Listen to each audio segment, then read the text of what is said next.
There we are. What's up, horror fans? Pete here from the Lasser Cast, and I'm with my good friend and co-host over there, Dr. Zayas God, Danny Torkel. And you know what? I think we're going to talk about True Detective, Night Country, but I bet you were happy to see a Planet of the Apes trailer last night during the Super Bowl. Oh, in all honesty, I didn't even pay attention because I go to the movies all the time, and I've been seeing the Kingdom of the Planet of the Apes trailer for months now. Oh, okay. Yeah. What a beautiful day, or what a wonderful day. Yeah, I've seen that, like, it's got to be over 10 times in the movies. So I was like, oh, okay, and a new trailer, Planet of the Apes, great. I'm gonna go see it. I loved the new trilogy that started with Rise and then went to Dawn and War. Yeah, that's right. I feel like I definitely need to rewatch that, and that's going to be exciting. Yeah. And no, those are not horror movies at all. But I would be cool like bending the rules for like a sci-fi. Maybe we do that on like Comic Books Transformed on your other channel. That could be a show that we do, a series that we do. Yes. I loved Rise is my favorite. The first one I think is fucking awesome. Yeah. And yeah, that I'm really looking forward to. I'm also looking forward to Deadpool and Wolverine. I'm sure you and Brian had a lot to say about that, or will have a lot to say about that coming up. But Super Bowl was fun. I went from possibly winning $1,000 to losing that and only winning 30, thanks to a field goal late in the fourth quarter. Oh, Jesus. But aside from that, it was fun. And I watched True Detective this morning, and I'm ready to go. Sweet. Yeah, we will definitely cover Deadpool and Wolverine on the channel on Comic Books Transformed. Unfortunately, Brian and I are going to be covering Madam Web over there. And we're going to cover Morbius, too, because that's going to be leaving Netflix soon. So, I don't know if you like me, but you can handle some shitty movies. Why don't you go over to Comic Books Transformed? Hey, let's give Madam Web the benefit of the doubt until you are proven mostly right. Yes. I can't say I'm looking forward to that on Wednesday, but I am kind of looking forward to the season finale of True Detective because I'm like, how the fuck are they going to tie everything together? So Danny, you want to kind of start us off with like what's been going on before tonight's episode of True Detective? I mean, first of all, I think it was a surprise to both of us that this is the penultimate episode. Yes. I just going on seasons 1, 2, and 3, I believe are all 8 episodes long. Mm-hmm. Why would they change that for season 4? But right. Apparently here we are. And so where we left off, we there is in this small Alaskan town of Ennis, we are in the 30 days of night.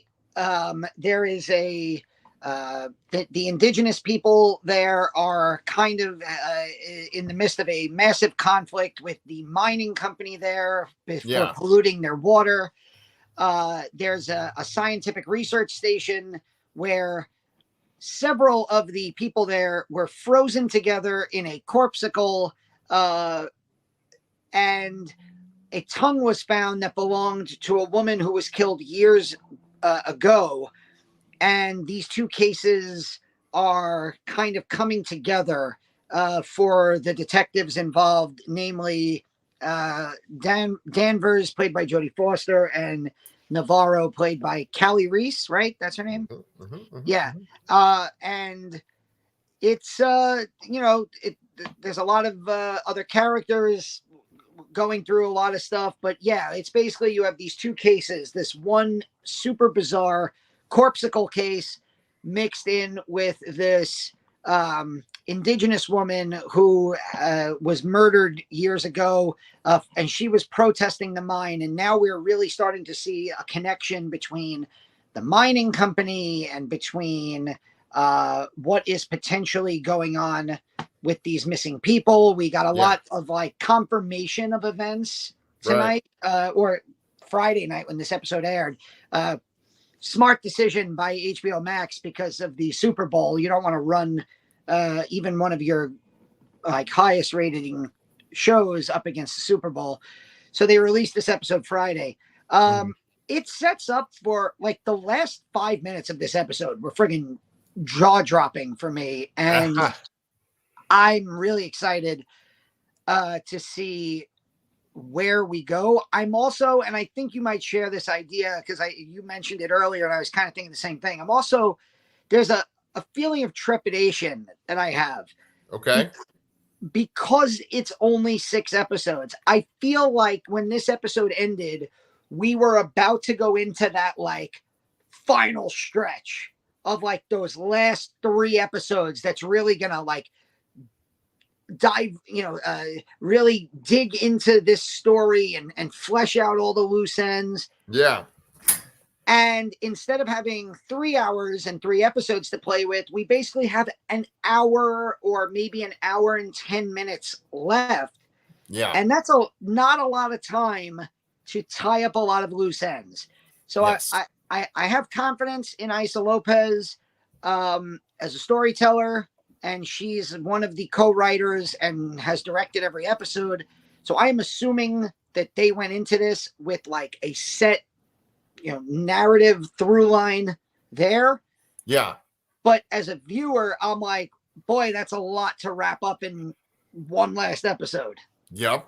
And we will take apart that feast tonight as we discuss this. I actually have a spoiler bit of speculation. Okay, there's Danny's gone. Nope. All right. He's back. That was fucking weird. I have a spoiler bit of speculation. Do you want me to say it? You might even know it, but do you want me to go ahead and just drop it? Where did you get this from? Is this just you speculating, or did you like read this sources? I had some thoughts, and then like someone on Reddit like speculated too. They did some fantasy booking. So do you want me to say it or no? I mean, can I guess? Does it have to do with like connecting back to season 1 and no. Okay. All right. Yeah, go ahead. All right. Let's speculate. So, here we go. And so like, I had all these points, these talking points to go through, but I'm like, fuck, I'm going to forget this during our discussion because I did forget it while I was writing the notes. There's a redheaded woman that keeps showing up in this fucking show. She's in the very first episode. Navarro goes to like a fucking meat packing factory or something. There's a guy that like attacks her and she beats the shit out of him. He was beating up this redheaded woman. Then we see her, I think maybe like 2 times after that. In this episode that just passed, there's a confrontation between Navarro and Peter's wife at a laundromat. And then fucking Kotok or whatever the fuck his name is comes in, and this woman like walks in, and it's very suspicious when she walks in. She just kind of walks in the door, she doesn't say anything, and she walks by them. And I'm like, they're showing this woman a lot. I think that when they say she is awake, I think she is the she. And I've compared this already to this movie, The Feast, that we talked about on our channel before. Yeah. That's what I think the she is awake. I think it's this redheaded woman. Do you know who I'm talking about? I feel like I don't, and and now I'm like, I'm like, I have to rewatch. Yeah. At some point tonight, just so you don't think that your partner is a fucking whack job, I want you to go look at that scene in the laundromat when it's Navarro talking to Peter's wife. Yeah. And then there's this woman, when she walks in, I'm like, the way they filmed it, it's like real conspicuous. Like they kind of pause what they're saying. They look at her, she walks by, and then she goes over by like a washer and dryer and starts putting her clothes, but she's within earshot of them. Okay, so let's recklessly speculate that, okay, this is she. What is she? Is she a human being who is like, or is she like the embodiment of some kind of supernatural force? Like what? Okay. So that's a really, really good question. And so let's talk about what the cover story has been for the deaths of the Salal guys, right? Because they're saying basically that the Salal guys got caught up in this flash blizzard or whatever, or this flash fucking avalanche, and that's why they're all frozen like that. So there's a cover story. I think that, I mean, Danvers clearly sees through that and is like, there's no way that's plausible. I have this kind of fear that the show is going to make that woman the killer and make it to where it's not a supernatural explanation for how she killed the Salal guys. That's my worry. But I do think she's 100% a supernatural thing. Like this episode, what's interesting about this episode is that it was nowhere near as supernatural as like the last two episodes, especially episode 4. Yeah, And it does have like those a couple. It does have a few, and if I keep looking this way, it's because I actually turned on the episode on mute, and I'm like trying to go through it. Do it, remote in hand. I'd say it's about 30 minutes in at least. Yeah, do it. Okay, but there is like a couple scenes where Navarro has another vision. So there is a little bit of that. Yeah, but nowhere near as much as like the last two. Yeah. Yeah, and so, we can keep this going, but basically, the previous episode was so depressing and bleak. This episode kind of seemed more like it was a return to the sort of police station antics. There's a lot more stuff going on in the police station. There's more stuff going on with like the protests. It's not so much like Navarro and her hallucinations, even though we do get some of that. There is that one sequence in the laundromat where, like, I think a fucking voice says to her, she's awake or she's near. I think it even maybe says she's nearby or something, like she's close. And this fucking redheaded woman comes in. But it's a cool sequence. Navarro looks down into the washing machine and there's like a little strand of hair. And then she goes to pull it and moves. I thought that was a really creepy, like that's how I like my horror, like that. Like, what the fuck am I looking at? I like that. But basically, it's been 5 days since the last episode. And we've spent 5 more days in the night country. It's now New Year's Eve. And things are kind of going back to status quo, like Danvers is back at the station. Navarro gets called away to go stop the protest that Danvers' daughter is at. Did you think that was sort of forced? No, I mean, again, like, I don't know how big this police force is. I don't know how, they've done a good job of making this feel like a big little town. Yes, where yes, it's yes.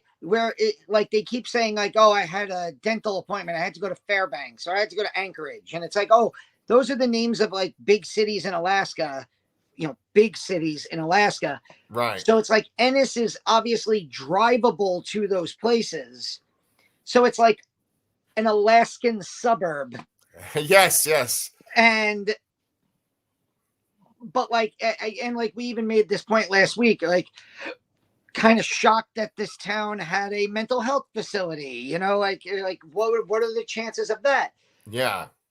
It had a pretty state-of-the-art crematorium too, which is actually the first sequence that we see in this movie or episode. Yeah. I thought that sequence was good, and I got a little worried because I was like, oh, this is a fucking depressing note to start on. But luckily, even though there are deaths in this episode, I didn't think it was very depressing. Yeah. So at this point, it's revealed that Danvers has that guy Otis in that same mental facility in the lighthouse. And I'm pretty sure that you probably guessed. He says he needs heroin. There was going to be a scene with Jodie Foster going into the evidence locker and getting heroin, right? Yeah.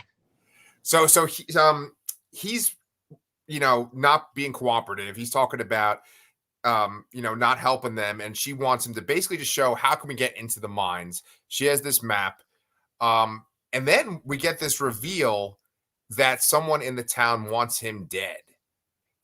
People that are addicted to drugs, they just disappear, according to this woman whose fucking name I can't remember. Do you know that woman? She works for the company. Yeah, she represents the mines, and she obviously is working also with what do you call it? She has that scene with Christopher Eccleston's character where and this is what I liked about this episode, is it reminded me of season one of my favorite things, and it's one of my favorite things because I feel like it's so real, is like, not necessarily that like everybody, like, I'm not a paranoid conspiracy theorist, but I do believe that, powerful power and money work together to shield themselves from Exposure. repercussions, from Okay. consequences. Yeah. I Yeah. Yeah. mean, it that's why, Jeffrey Epstein and Harvey Weinstein and Yeah. presidential candidates get to, basically have decades long trails of like what feels like, if you or I,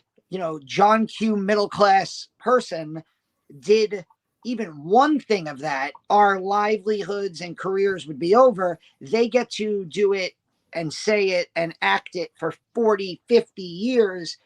And then it takes like a miracle of a confluence of circumstances for them to ever get exposed. Yes. And I liked season one, had a great what do you call it? A great kind of conspiracy angle to that show with the Tuttle family and, big money in like the Christian schools and the education and all of that. And I felt that vibe in this episode where it's like, oh, the mine controls this small town. Yeah. They are running Salal Station. They're having Salal. Like, the whole purpose of Salal was to like put out phony reports, phony environmental reports to show that they're not that bad. Meanwhile, the water is fucking black. Yeah. Horrible. So that was my favorite thing in this episode, is like so you have the woman who represents the mines. You have like one of the lead detectives from Anchorage, and they're like working together to basically tell Danvers, like, your case is over. Like, these Salal guys died from a weather event. Case closed.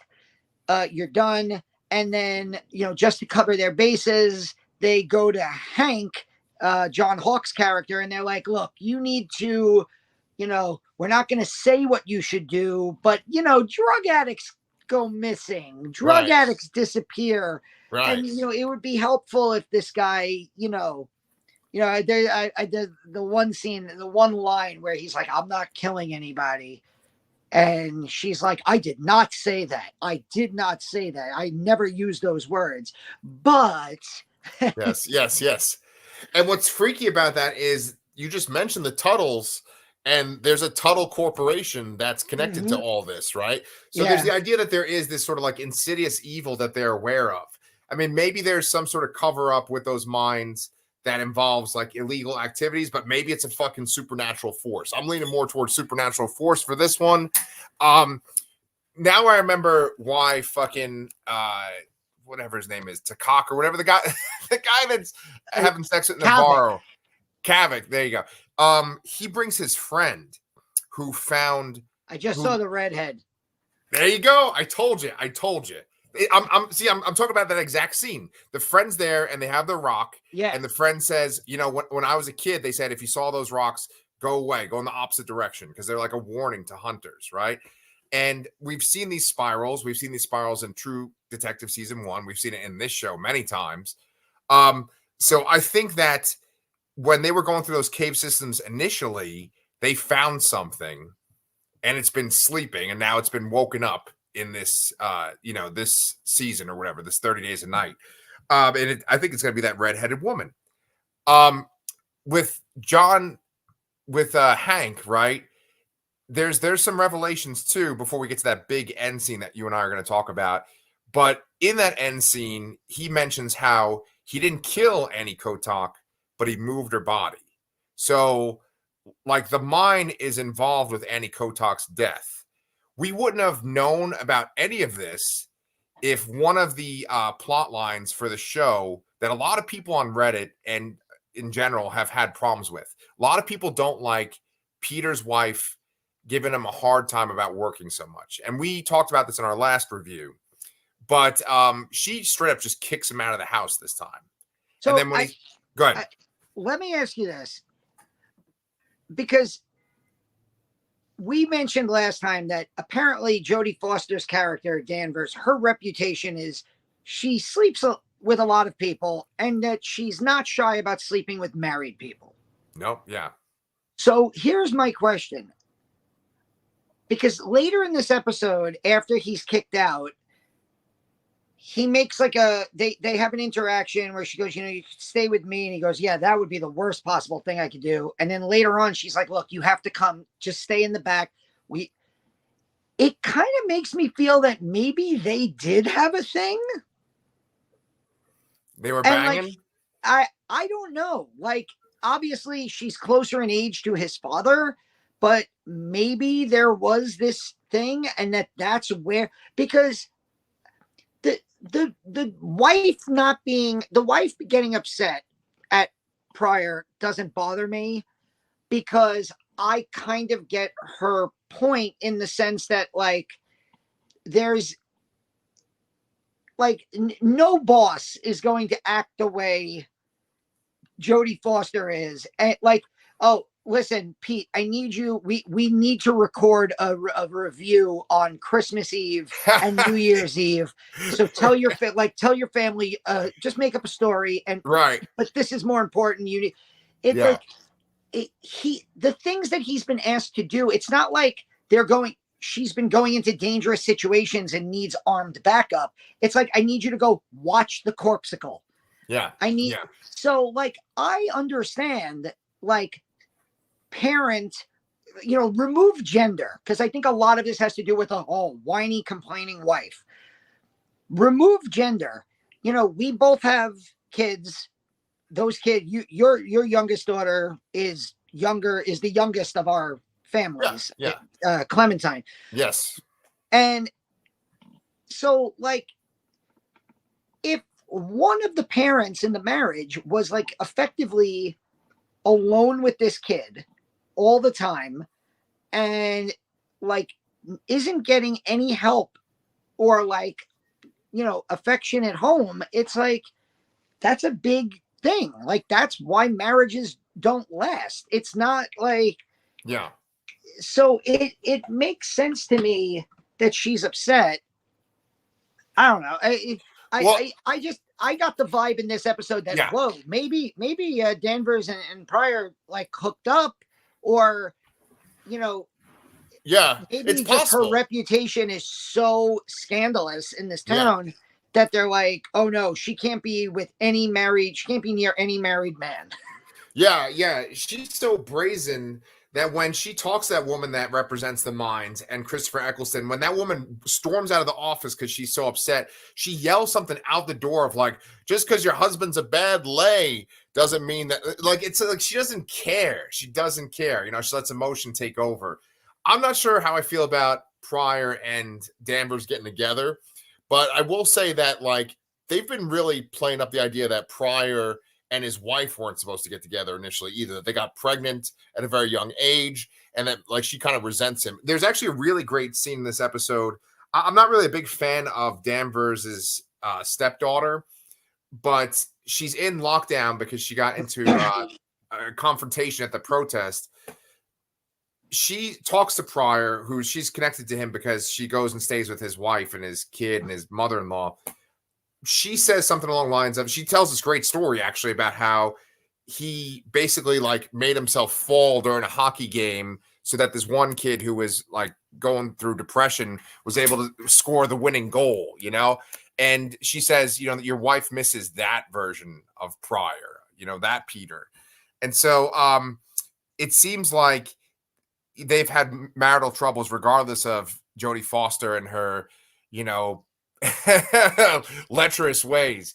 But like what I really like about this thing, because this plot line, you could drop this if you wanted to, right? Like you could maybe drop that plot line of him and his wife and the show would still be pretty good and intact. But what's interesting is that it sets up father and son for this peak moment at the end of the episode. In this episode, you got this great like reversal where the son uncovers some stuff from his father because his father is letting him stay at his house. Like the father is, is like, you can come stay with me. He's being a good dad. And so the son does some investigating and he finds out stuff about Salal and the mines. Then in the reversal, the father gets information from the son by going into his laptop, right? Yeah. That was maybe one of my favorite sequences of the whole show when he realizes that his dad played him, you know? Yeah. I like the Jodie Foster has a great line where she goes, just because your dad acts stupid doesn't mean that he is. Right. He isn't as stupid as people think he is. This was really, Hank's episode, this episode. We learned so much about him. We learned that he wanted to become the chief of police in Ennis. He was going to have the opportunity, but it didn't work out. He's ready to become it again. We also learned that he has some hesitation, that he's not just going to kill somebody. Like, he's kind of corrupt, but I think ultimately what happens to him at the end of this episode is because he didn't want to make that choice. He didn't want to be a bad person.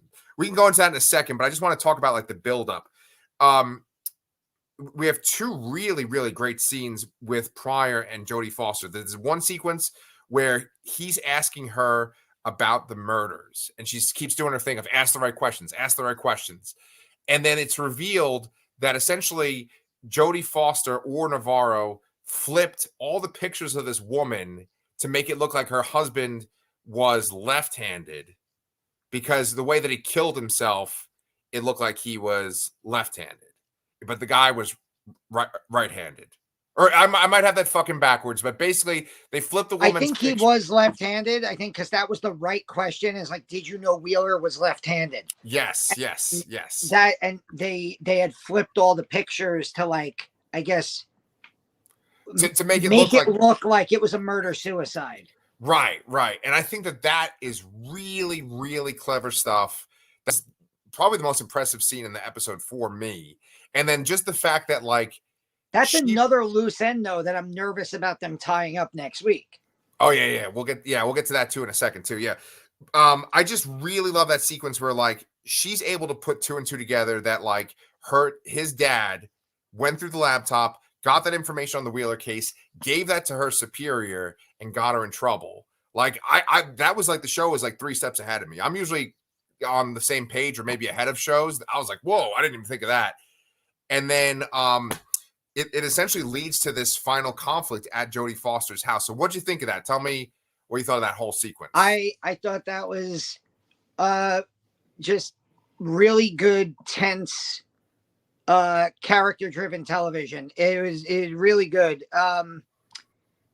You have, because it's like everybody's decision making ends up creating this, again, a confluence of situations where she's gotten like Heiss out of jail and stolen heroin for him so that he will, because first of all, she's nervous that he's going to, like, something's going to happen to him. So she wants to, like, basically keep him in her home so nothing happens to him, which ironically is exactly what ends up happening. Yes. She also needs him to point out where is the best spot for her and Navarro to go to get into the mines. And while he's like in the bathroom shooting up, you get the scene of so then Hank shows up. He obviously knows the guy's there. He's obviously up to no good. He obviously is in on the on everything. Yeah. And he ends up shooting Otis, right? Otis. Yeah. He ends up shooting Otis, and the gunshots, because I almost forgot this. I was like, wow, how did what's his name show up so fast? Yeah. But I remembered that he, like, said, I'll stay in your, like, guest house in, like, the shed or something. The shed. And so he obviously heard the gunshots. He comes running, and now you have almost like a Reservoir Dogs ending of Hank pointing the gun at Otis on the floor, trying to convince his son to help him, like, bring Danvers in. She's trying to convince Pryor that Hank is a problem. And then Hank, to your point, like, Hank has this, like, there's no reason why at that point he would just start revealing stuff about Annie Kotok unless he saw the writing on the wall and he wants to Right. empty his conscience Right. at the Right. end. And he like admits that he didn't kill her, but he did move her body, basically saying that he's been like a cog in this conspiracy wheel the whole time. Right. And then he raises his gun towards Danvers, which gets Pryor to kill him, shoot him in the head. Yeah. And then Navarro shows up and they have this like great panic scene of like, what do we do? What do we do? And I thought whoever the actor is, I don't know his name. I didn't write it down, but the actor who played Pryor, I think this was his best episode. And like, even he is like, yeah, we have to like get rid of these bodies. We have to, and you know, he's going to clean up like his father's dead, you know, blood off the wall. Yeah. That he shot. So yeah. The guy's really name is good. His name's Finn Bennett, and he does a really excellent job, like you said. You know, when I first watched this, I watched it with Sherry last night. I was thinking to myself, like, does it make sense what Hank is doing? Like, he goes into Jodie Foster's house. He says he's here to get this guy. She kind of reveals that the guy's in her house. Then he essentially shoots the guy right in front of Jodie Foster. It's like, okay, well, what was he going to do next? Is he going to shoot Jodie Foster? Like, what was going to happen? It seemed like too rash and sporadic what he was doing.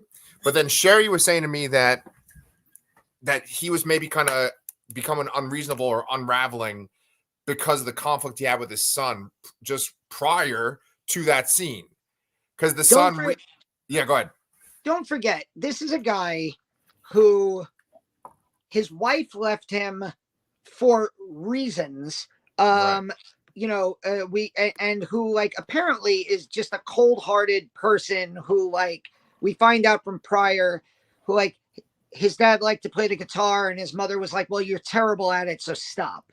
Yeah. And or you're not good enough to be, you know, a musician, so cut that out. And then she just leaves. We never meet her. She just leaves. This is a guy who has like saved all the money he has. He's been sending to like a Russian mail order bride who he is like romantically waiting for. Yeah. And who basically catfished him, stole his money, doesn't show up. Right. And it's at that point last episode, in episode 4, where he's like, I'm going to do the best I can in this situation. And I'm going to try to rekindle, I'm going to try to have a good relationship with my son. And this episode also, there's bonding between them. He's playing the guitar. The son overhears it and is like compelled to like call the dad and be like, hey, look, can I come stay with you?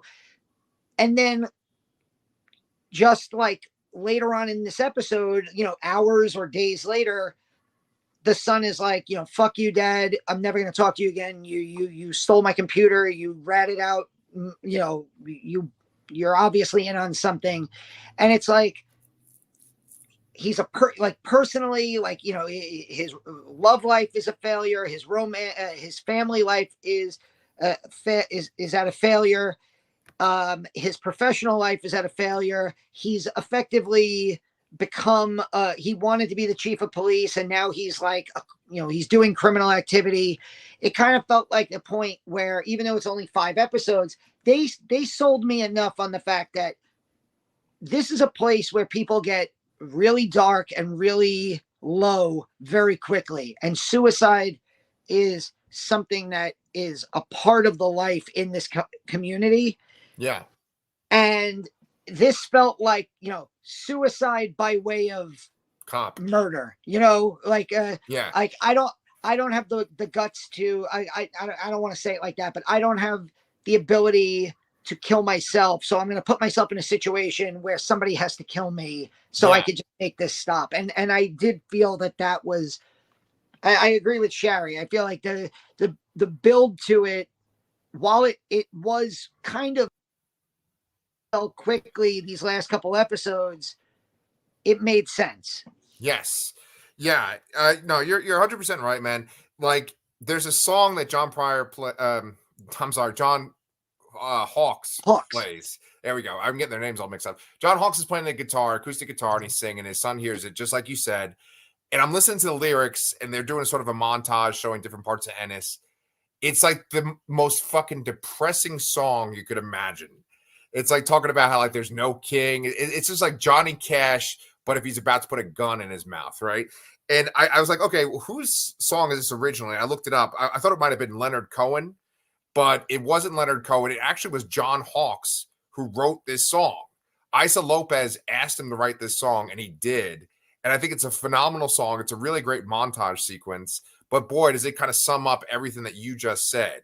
Yeah. And you know, he dies, and now we're left with this cliffhanger ending, which had this great music cue at the very end as you know, Navarro and Danvers drive off to the mines. They played that fucking "Save Tonight, Fight the Break Who's that? of Eagle Eye Dawn." Cherry. Eagle They Eye played Cherry. like a slow melodic cover Right. of Eagle Eye Cherry Saved to, which this series has done so well at taking like established songs and then slowing them to a point where they're almost scary to listen to. Yes, They've done that with Twist and Shout throughout the episode, throughout the season, and now they did that with Save Tonight. It is like a really pretty, you know, female version of the song. I don't know who sang it, but it's really good, but it's slow, it's melodic, and considering what's happening in the show, it almost has like an air of tension to it. Absolutely. Yes. So that brings us up to the and that also ties back to the song that is in the opening credits, the Billie Eilish song "Bury a Friend," which is also a really creepy song. And I watch it with the caps on, the subtitles on, so like it tells you the lyrics of that song, which are like dark. Oh, they're really fucking dark. Yeah, I'm like, Jesus Christ. Kids, listen to this. Yeah. But it's an awesome song, and it's a great opening sequence. I was going to ask you, now that we're kind of at the end here, how the fuck do they tie this all up in one episode? What happens next episode? I really just hope that the next week is not 55 minutes. I want next week's episode to be an hour and 10 minutes, you know, even just 10 more minutes. Give everything room to breathe, but give it, I don't know. And I guess that is the trepidation and the excitement of being a fan of this show and shows in general, where you fully expect there to be resolution, because as far as I know, all 3 seasons have had resolutions at the end. Yeah. So they're not going to pull a cliffhanger here. So then how are we going to end it? And I'm both excited and I'm nervous. I don't know. I'm glad that I'm not a writer on the show, because I honestly, between the supernatural stuff, the visions, this mysterious redheaded woman who I never would have noticed if you wouldn't have brought her up. Yeah. Thank you, Reddit. You know, I don't know what is going to happen, but like, there's still like things that I would like to know, you know, going back to my old problem with Lost about all these questions. Speaking of Danvers, right? What are the right questions? So what happened to the Salal guys? Like, how did they end up frozen in a corpsicle, naked in the ice? Right. What is in the cave? Who is she? You know, she awakes. Where is Clark? And are we going to see Clark? And is he going to be revealed as like either a big bad or a minion of this villain or whoever it is? Is the mine going to get a comeuppance for, you know, obviously killing Annie Kotak? Are we going to see Jodie Foster have sex with more married men? Will we see Kavik and Navarro get married? I don't know. I hope so. Jeez, I that'd know. be fucking nice. I love. That was such a like. You talk about like how you don't need a long script. Sometimes that scene where he's laying in bed and she just comes in and just climbs in and just puts her arm there, and he just tucks her arm in. It's such a, because they've done such a good job of, with barely any dialogue, making him out to be this like really one of the few great human being characters in this show. Right. You know, where we haven't seen anything to dispute that he's great. And I just thought that was such a nice scene, and that like she got like comfort from that, because I Yeah. do like Navarro. Yeah. So Yeah. Go ahead. Go ahead. yeah, no, I think we're, I don't know, nervous and excited. That's all. I want some questions answered. I want to be surprised. I'm excited. Yes, sir. Yeah. You and me both. I mean, the lamest thing, I used to love the show called The Killing on AMC, and it was a mystery. It was a season-long mystery, just like Twin Peaks. And Twin Peaks and The Killing both went into a second season with the same mystery. And when you have a whole season of TV with one mystery and you don't get it at the end, it's a shitty feeling. I'm hoping that everything gets resolved. There's some kind of like, oh, this is actually a part 1 of 2. Like, no thanks. But Yeah. if it all gets So resolved, you're saying I should just skip Twin Peaks? no, fuck no. Oh. No. We can actually talk about that after we stop recording. But why don't you go ahead and just plug what we got between now and our next True Detective? We are, thanks in part to Shudder for having posting up a brand new Dario Argento documentary, Panico, which I have a short review on the channel. We decided to cover some Dario Argento giallo films for the rest of the month. Introduce you to some Italian horror. So we have a really good long review, deep dive review of Tenebrae from 1982 up on the channel. I did a short review of that and Inferno. And then we're going to also, while we're doing True Detective, we're going to also cover Dario Argento's Deep Red, which is also on Shudder. And I think we're going to end the month with Opera, which is also on Shudder. Yeah. Yeah, God bless you, Shudder. You give me and Danny so much shit to cover.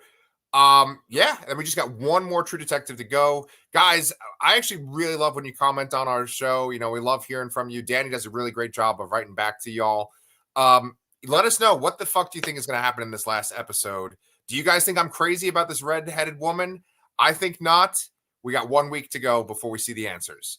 All right, guys. I hope you have a good week,